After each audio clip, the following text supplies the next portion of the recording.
evening. I'm Melissa Idris. Welcome to Consider This. This is the show where we want you to consider and then reconsider what you know of the news of the day.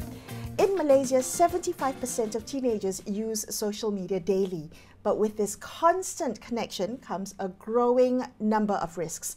Now, a new report by the think tank SRI titled Teens, Tech and Trust reveals that fewer than half of Malaysian teens feel safe online, with cyberbullying and scams and harassment being everyday realities for them. Now, meanwhile, questions are being raised about whether schools, parents and even social media platforms are doing enough to protect our young digital citizens. So joining us on the show tonight is one of the researchers of the report, Vaishnavi Charlotte, who is a researcher at the Social and Economic Research Initiative, better known as SRI. Vaishnavi, thank you for being on the show with me today. Let's talk about the white paper. It covers a whole range of online threats and safety measures for teens. But I wanted to ask you to start off our conversation tonight by what you would say is the single most important finding that parents, educators, policymakers, what do we need to know and act on immediately? Hi, Melissa. Thank you so much for having me. It's a pleasure to be speaking on this topic. So just kind of to jump right in, when it comes to the main three biggest online threats that we have found, according to our surveys and interview sources, is scams, hacking, and cyberbullying. So one of the biggest misconceptions is that the only online threat that teens face right now is cyberbullying. Even though that is among one of the biggest threats that teenagers face in Malaysia, actually number one is scams, as opposed to hacking and cyberbullying. So youth under 20 are disproportionately vulnerable to scam incidents online, as opposed to hacking and cyberbullying, right? So when we think about scams, we kind of think about getting scammed out of money when it comes to life savings and love scams and everything. So when it comes to teenagers in specific, gaming-related fraud and scams have been on the rise recently. And when we interviewed these teenagers, we found out that the first-hand and also second-hand experiences of scams are mainly gaming-related fraud. So kind of just to give you an example of a scam, a more common scam that occurs around teenagers is when a pro player kind of exploit teenagers' reluctance to seek parental help of gaming-related expenses, right? So they kind of scam them by posing and advertising for exclusive deals, thus scamming these teenagers for not just a ringgit or 2 ringgit, but sometimes some of them close to hundreds and thousands of Malaysian ringgit when it comes to these gaming-related scams. So I think the most important thing that we can draw from the research is that youth under 20, especially teenagers, are vulnerable to scams. Not only adults are facing these problems. Wow. Okay. So let's talk about social media specifically. I mean, we have platforms, social media platforms that claim, they prioritize teen safety. They've got features like private accounts. They've got the age verification, content controls, all of that. But the white paper seems to suggest that these measures may not be entirely effective. Talk to me a little bit about that. What can platforms do to better address some of these risks that teens face online? Yeah, so if you look at the built-in features that social media platforms have right now, right, it's actually pretty comprehensive. We have, like you mentioned, we have age verification, reporting system, private accounts and whatsoever, content moderation. The problem is not the availability of these reporting systems, it's just how effective are they, right? So I think when it comes to, let me just give you an example of reporting systems. When someone feels uncomfortable about a post that they've seen online, they can go ahead and press the report button.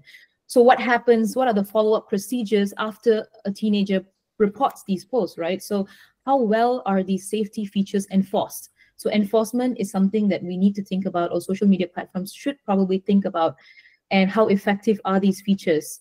So, and then how are they easily accessible is another thing that social media platforms should need to think about.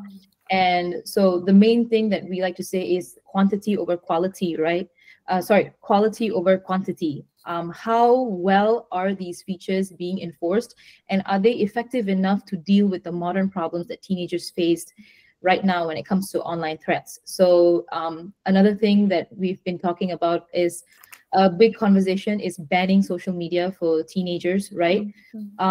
a conversation that we had in our launch event is actually that banning social media for teens should not be the solution, because that would be infringing them of the right that they have to get information, because right now all information is circulated through social media and they have that right. So banning is not the solution when it comes to this problem. Better content moderation, more effective built-in features when it comes to social media platforms is necessary. And I think the easiest thing we can think about when it comes to kind of creating better built-in features would be improving moderation, transparency when it comes to these features, making sure that kids know that these features are there and making sure they're easily accessible for them. Right. What would you say would be the role of parents? I mean, we talked about what should be built into the system, but I'm sure parents and teachers, the adults that spend the most time with teens in their lives, how might they shape the way teens navigate social media? Are parents and educators equipped to protect and guide them with all these new realities that you found in your report? So when it comes to parents and educators and caregivers, right, that is actually the biggest gap that we found when it comes to digital literacy education, right? We have a lot of education materials available for teenagers online in schools, but none whatsoever for parents and educators and caregivers, if they're not comprehensive enough. The problem that exists right now is that parents aren't aware of the problems that teenagers face online. They don't understand the seriousness of this issue. So I think kind of raising awareness and educating parents and caregivers around the problems that their teens are facing online is important. And a lot of these parents also have access to these social medias, but a lot of them don't know how to use it. So I think when it comes to educating them about the ins and outs of the social media platforms, the kind of trends that are coming up, and just keeping them up to date on what their teenagers are doing online is important. So kind of covering communication strategies, online safety, and recognizing like harmful behaviors surrounding the social media platforms is important. And the most important thing is also kind of like making sure these education materials are accessible in multiple languages should be a priority for schools, educators, and also the government when it comes to releasing digital literacy education materials. Right. Is there anything that you would like to see to build on teens' digital resilience for themselves? I mean, we talked about the ecosystem and the parents and caregivers, but what about teens themselves? Is there anything you would like to see in terms of digital literacy and digital literacy education, but also building that digital resilience within themselves? Yeah, I think when it comes to building digital literacy education within themselves, right, we have a good guideline right now, a good framework when it comes to digital literacy education, especially with examples like MCMC's Klik Dengan Bijak, and there are all these campaigns that they have. It's a good starting point. They're well-intentioned when it comes to these things. I think something that we can improve on is kind of like peer-to-peer support groups, right? So kind of like engaging and empowering teenagers, and kind of making sure that they are aware of their rights. Once they are aware of their rights online, it gives them the empowerment to kind of like help their own friends, help themselves. It gives them the confidence, and it creates a comfortable environment for them to have open conversations with their teachers, with their parents. And I think also it's very obvious that teens usually listen to other teens. So it's important to kind of educate them and make them known on what is their right and what is going on in the world, so that they can rely on each other and have more open conversations and comfortable conversations. So I think kind of like shifting the burden, instead of just making the burden on teachers, parents, and just schools, empowering and engaging teenagers is very important as well. Well, one of the things that I thought was really interesting that came up from the white paper was the fact that you guys pointed to a gender disparity in how teens are protected online. So there's a lot of priority or attention on protecting girls' safety when compared to boys. So how do we think this through? What do you think is behind this, and how do we address this imbalance? Because we want to make sure that all teens are adequately protected online. Yeah, so when it comes to gender-based disparities, right? Like you said, you mentioned girls are generally more represented online when it comes to online safety as opposed to boys. But I think the first step is to kind of break down this misconception that we have that girls generally face more threats online because research shows that boys are equally in danger when it comes to online threats, when it comes to scams or hacking or cyberbullying. So making sure that they are equally represented in policies and in research is important. So I think the first thing to do is to conduct more gender-specific research to uncover the unique risks faced by boys, or especially in gender-specific issues. And then once we have more research available, kind of like using more evidence-based strategies to advocate for more balanced protective measures for all genders, right? So the idea here is to kind of shift societal mindsets to acknowledge boys' vulnerabilities as well on top of girls' vulnerabilities. Sure.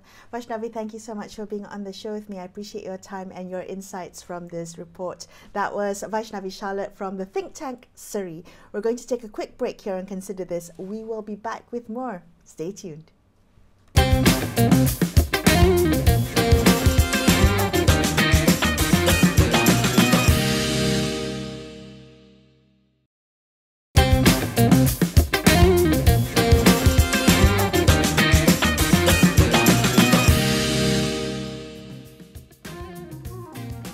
Hi, welcome back to Consider This. I'm Melissa Idris. Efforts to regulate children's social media use are gaining momentum worldwide. Here in Malaysia, there's the recently passed Online Safety Act, as well as the Social Media Licensing Framework, which is set to take effect on January 1st. Now, the question is, as policies grow more strict, the question remains how we balance regulation with the need to equip teens with the skills to navigate the digital world safely. How do we do that? Well, joining us online now to discuss this further is Dr. Benjamin Loh, who is a senior lecturer at Taylor's University School of Media and Communications.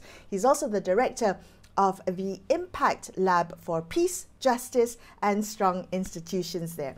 Ben, thank you so much for being on the show with me. I wanted to talk to you about recent news that Australia had approved a social media ban for children aged under 16. And this is one of the toughest regulations that we've seen. It might even set a benchmark for the rest of the world. How do you think about this, Ben? Help us go through the pros and cons of this law. Is this something that Malaysia should be considering as well? Hi, Melissa. Thanks for having me on. Yeah, it's definitely something worth considering. And there is a lot of evidence that suggests that, social media usage for kids, especially those who have not reached the sort of like adulthood, essentially, does have a very sort of like negative impact on their life. So there is a need to sort of like limit the use or limit the impact of social media in children's life, essentially. But the problem with the Australian law that they just passed, which again was passed under very hasty circumstances as well, was that it wasn't really well thought out. And again, when you're dealing with trying to limit access to a particular platform that is only based on on something like age, being able to enforce that is a different issue altogether. And so if you introduce a law like this that either compels either the platforms themselves to sort of like restrict access to these groups to children's and youths, or just sort of like trying to block them in different ways as well, there's going to be a lot of other negative side effects that come from that, primarily because a lot of kids basically do use social media in different ways as well. And so while the ban may be working in Australia, the ban doesn't have an effect anywhere else in the world. So meaning that some of their peers, some of the people that they may know, may actually still be be able to access it, and they may feel left out. And usually when people feel left out, that might drive them to go into more dangerous behavior. They may try to use like VPNs or workarounds. And again, that exposes them to sort of like viruses and malware from attempting these sort of like risky behavior as a result of that. Mm-hmm. And on the other hand, there's also this sort of like problem of how is it that what happens if the parents themselves allow the sort of like the children to use these platforms, which is usually what we see happen in many other cases.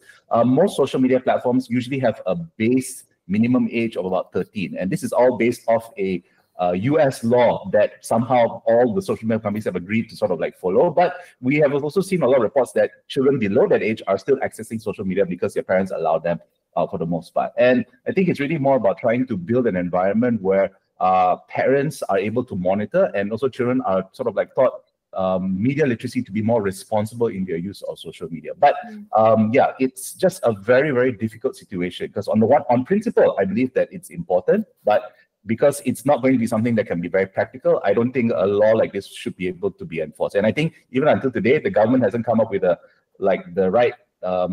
proper plan of how they actually plan to enforce this. Yeah, I mean, it's so interesting because when we think about the use of social media, you know, we often talk about the risks, right, that teens or users face online.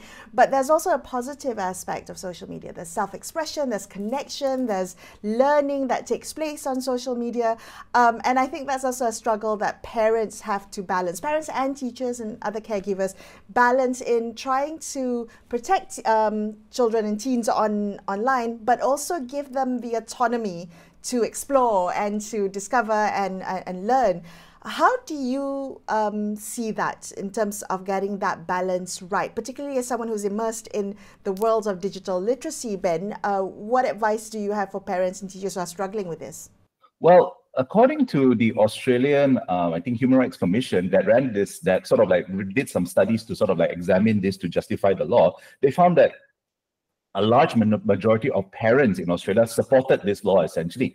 And the thing is, that's not surprising, because whenever you've got a new technology that becomes very popular with the young generation, essentially, you notice that sometimes the parents may actually struggle to either understand or sort of like meet or sort of like use, because they don't use that same technology, they may struggle to be able to control or regulate it in an effective manner. And so one of the easiest ways to do it is to get the government to do that enforcement for you. We kind of saw a lot of this as well, you know, when it comes to, you know, issues of, you know, we need to regulate like sort of like, you know, in America, it was like rock and roll, like different, like new kinds of genres of music or video games and all sorts of new technologies. Like they scare parents, and rather than trying to learn to understand, they instead turn to the law instead to do it for them on that part. So I think that's sort of like the gist of where, I mean, again, it sounds like a very, like, we thought that we had moved away from this kind of perspective, because most parents who are parents of kids who are from like Gen Alpha and below probably also grew up with the internet as well. But again, you know, monitoring, and even sometimes people themselves have trouble monitoring their own use of social media. So I think just to sort of like keep it safe and to sort of like maybe to a certain extent absolve some of their own personal responsibility, it's better if the government does that for them instead. Well, let's talk about how we can build resilience in everyone, in the entire ecosystem, not just the platforms, but the teachers and parents and caregivers, and also the teens themselves. Let's look at digital literacy. I know like most schools provide some form of digital literacy education, but I don't know whether they actually address real world online threats. So talk to me about what you make of the current digital literacy education that we have and how we can make it better and more effective. Okay, so in Malaysia, we don't actually have a proper digital literacy framework. I believe there is some sort of like computer literacy components that are added into the education system, but it's not really as robust as you expect it to be. And I think even something as simple as how to interpret news or how to understand news is not something that we have in our education system. I think even for both of us who grew up in an era before social media, media literacy was important. Even like this whole understanding of, you know, you need to be able to interpret or sort of like analyze the news in a certain way. All of those things were all taken for granted. Again, the assumption in Malaysia was that, you know, our news organizations are very credible. They're all very robust. We have a very extensive set of laws that is going to regulate our traditional media spaces. So they're all supposed to be quite trustworthy. That's the implicit assumption behind it. And that's why you don't need to have media literacy. But right now, you know, I recently concluded a study sort of like looking at sort of like media and even political literacy practices across Malaysia, essentially. And one thing has become very, very clear, and why media literacy is becoming so much more important now, is that if you talk to, depending on who you talk to, it is going to be very rare that you're going to find any kind of media that actually cuts across all demographics in Malaysia, that Malaysians will agree, this is a media outlet that I agree is completely credible. Any information that comes from them, I assume, will be 100% correct. You will get people who say that, yes, I trust media A, I trust media B, I trust media C, but you will rarely ever see whether there's a media X that everybody agrees is completely trustworthy. And that is one of the biggest problems that we have, that we don't really have this, what we call the information commons, a common ground that people can rely on as well. And again, so media literacy therefore is so important, because depending on what kinds of sort of like information ecosystem that you grow up in, your exposure to information and news could be shaped in very, very different ways. And depending on how that is shaped, when you meet people from a different ecosystem, whenever you discuss issues or talk about certain things, it will be completely at odds with each other, because all your frames of references will be completely different. And that's the problem that we're facing. So I think I think the government should really sort of like take it very strongly to integrate proper digital literacy practices into our school education curriculum across the board. Because right now, it's not really much that's there. Oh, I didn't know there wasn't a proper formal structure in place. But when we think about digital literacy, I think it doesn't just end in the classroom, right? So teenagers in particular, they prioritize learning from their peers. Maybe online influencers, I'm sure, holds a lot of sway.